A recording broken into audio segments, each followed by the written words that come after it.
Hey, it's Clay Trader. This will be a video chart on ticker symbol DXTR. We will take a look at the 30-minute time frame.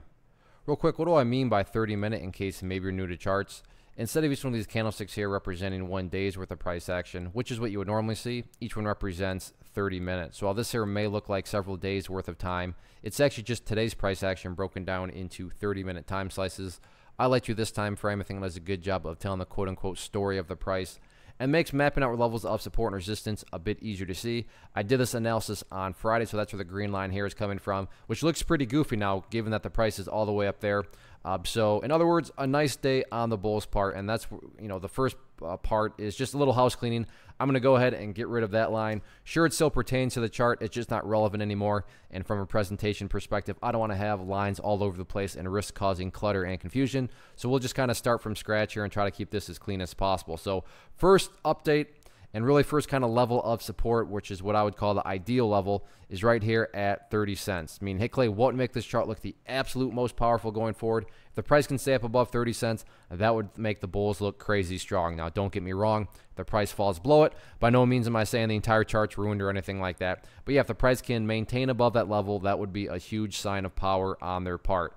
Taking a step back, though, looking at the big picture of things. So if you're somebody that's just saying, Clay, look, I just care about the grand scheme of things. I just want to know, how can I measure and gauge the health of the current move, the overall price movement, this right here being defined as the quote-unquote move. The very simplistic way to do that is just to keep an eye on the purple line right there, which is the famous 50-period simple moving average.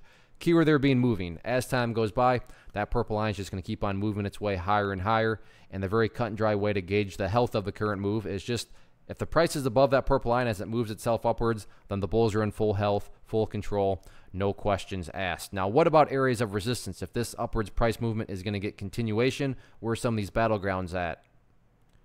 For this, I'm going to have to scrunch up a chart here a little bit. And it's looking like the current level makes pretty good sense, and that level is right here at 31. Why do I say that makes pretty good sense? Well, you look back here through the history of the chart.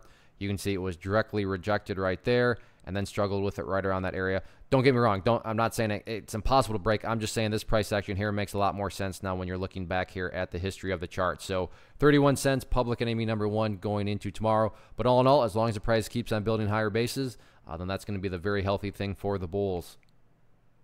One of the biggest questions that I get is, hey Clay, how do you find the stocks that you trade? So what I've done is put together a free resource guide where I talk about the tools that I use to locate stocks that I find interesting and think may have potential. So if that sounds like something that could add value to you as a trader, then click on the image that is up on the screen right now and I will email you the guide. The guide itself is very short and to the point, and best part, it's completely free. Thanks for watching the video. Let me know if you have any questions.